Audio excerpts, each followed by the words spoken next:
Dilyar Amûdî nivîsî hesasiyeta Kurdan li hemberî rexneyan çîroka îngilîzekî û ya cihûyekî.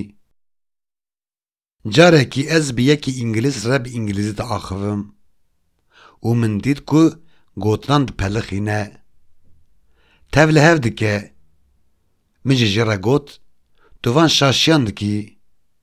Êca mêrik hêrs bû û got, ez rojeke din bi îngilîzî naaxivim.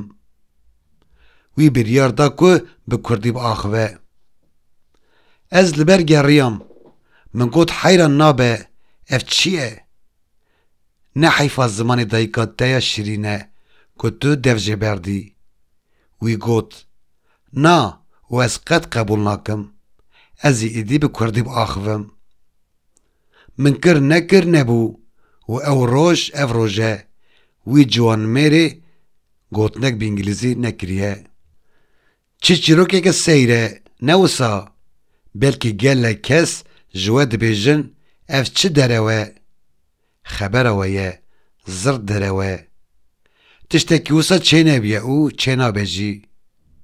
Tu kesî ji ber ku hinekan henekê xwe pê kir an jî jê re got tu xweş neaxivî yan jî şaşiyan dikî, dest ji zimanê xwe bernedaye. Yanî helbet Kurd ne tê de. Em Kurd zêde hessasin. Hema li hemanan e ku dev ji axaftin û nivîsîna bi zimanê xwe berdin û dest bi tirkî bikin.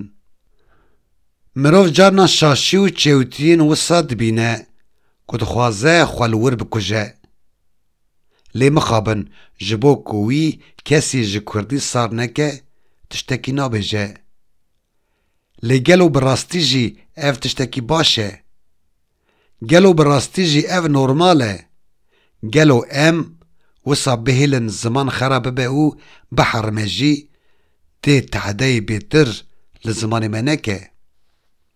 Dizanim dê gelek kes çeng bibin û bibêjin Kurdiyeke xerab ji Tirkiyeke baş çêtir e.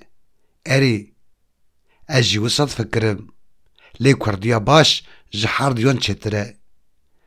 Gelo çima em Kurdiya baş jî naxin nav bijarteyan. Gelo çima Kurdiyeke baş jî ne yek ji rêyan e. Em fenomenan jî rexne nekin. Ji bilî wê em dizanin bê agahî û tiştên şaş çi qaşî zû belav dibin. Gelek tişt hene, tevê ku şaşin, lê ji ber hinekan dest pê kiriye êdî di zimanê me de rûniştine û em nikarin jê derxin. Ez tenê mînakekî piçûk bidim. Gotina pirsa kêşeya Kurd. Êdî piçûk û mezin, zana û nezan her kes vê dibêje. Lê pirs an kêşeyek çawa dibe ku Kurd be? Ji bo bêfêmkirin hinekî wê Tirkî û îngilîzî bidin berhev. Di îngilîzî de Kurd û Kurdîş hene lê ew di Tirkî de her Kurd e. Ango Tirkî navdîr û rengdêrî bi yek peyvê dinimîne, lê îngilîzî ne wisa ye. Her wiha Kurdî jî wekî îngilîzî ye. Peyva Kurdî ne tenê ji bo zimanê Kurdî tê gotin. Lê ji bo çi tiştê bi Kurdan ve girêdayî jî tê gotin. Ango cil û bergên Kurdî, xwarinên Kurdî û her wekî din. Her wisa mirov dikare bibêje cil û bergê Kurdan û xwarinên Kurdan jî. Lê nuansek heye. Wê çaxê em behsa aidiyeta wan dikin ne nasnameya wan.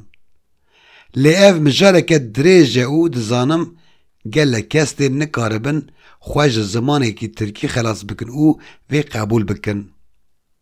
Loma ez li vir dev ji vê meseleyê berdim û vegerim ser meseleya dilmayîna Kurdan ji rexneyan.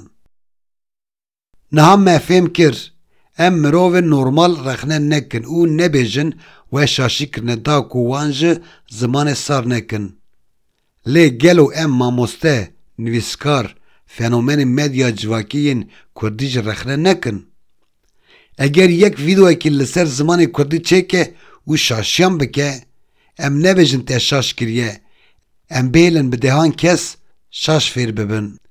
اگر نویسکارک توانگ او ارگاوی تی بم پی بکه و ببیجه که و شوتاند ام تشتکی جرا نبیجن بلا هر کس وی شاشی دوام بکه جانا شاشی نزانی لی بحمدی جی دبن و بلکی حشیار کرن کیفا نویسکار جی بینه قالبه که نکردی از جوارا چروک کدن ببیجم لیف چروک و جاره برایه لی بریوی ببیجم مخابن دوی بحثا قالبه که نکردی بکم کد کردی ده جیگرتیه هون گلک جاران هوا که مصاد بینن او تشتکی که هر کس نزانه اگر هون پروردهی و به ترکی به هونی وی هوا که نورمال ببینن لی اگر هون بخونن او گرام به او هونی ببحثن که چقاسی نکردیه هون ورگرینن ترکی هونی بزانن جکو هاتیه جی اجا من دی گلک پرتوکان ده جی اف شاشی دیتیه جوهیه که امریکی هینی کردی بو اجا از بیم سر چروکی از با امریکایی که جهورت آخویم ام با کردی دا آخوین وی گوت که اف 3 سالن خوافری کردی دکه و گلک رومان کردی جی خواندنه ناوی نویسکاری کردان جی دزانه دا خوافتنا مده وی جی هوب که وسا گوت او تشتکی که هر کس نزانه من جی جرا شروع کر که او هوک نراسته و یا راست اوه که مرو وسا ببیجه او تشتکی وسا یکو کس بینزانه آن او تشتکی که کس بینزانه تشتک نگوت لی دیار بو گوتنا من نکد سریوی جبر ربنو او قالب ده پرتوکاندن دیتیه او ده چما جمن باور بکه ایجا دخوازم وی ببیجم کرد نو دلال نو زمان ما به سالان قدخیه پرانیا ما خواه بخواه او به زور فیری نویسین و خواندنی بونه نورماله که شاشی و که ماسین ما هبن لی بلا هنه که ام نه او قاسی حساس و دلزیز بن دوی ام حول بدن هنه که رخنان راکنو سوده جوان بگرن نابه ام ده جیده بخیدن او هرم بر دیوار زمان ترکی نساغم جه فنومن ماموسته برهم چیکرین مدیا جواکی و نویسکار دوی بهنا و فره به او هونج رخنان رجی آماده بن هون کاره کی باش تکن لی رخنان ما دیوی کاری بهم پا بکن دی ریل بر بگره کو شاشید زمان مده بلا ببن او تی ده بجی ببن داویا ما داوی دستوری بدن من که شاشین و راست بکن او دلی خوش من نگرن آرمان جا من نه پچو کرنویه و نجی فهم کرنویه استنی دخوازم که کاری و باشتر بکم دلیار آمودی نویسی diyarname.com شکرم خواره ببین abone کانال دیارنامه او دستی خواه زنگلی بدن به عجبینن پار بکن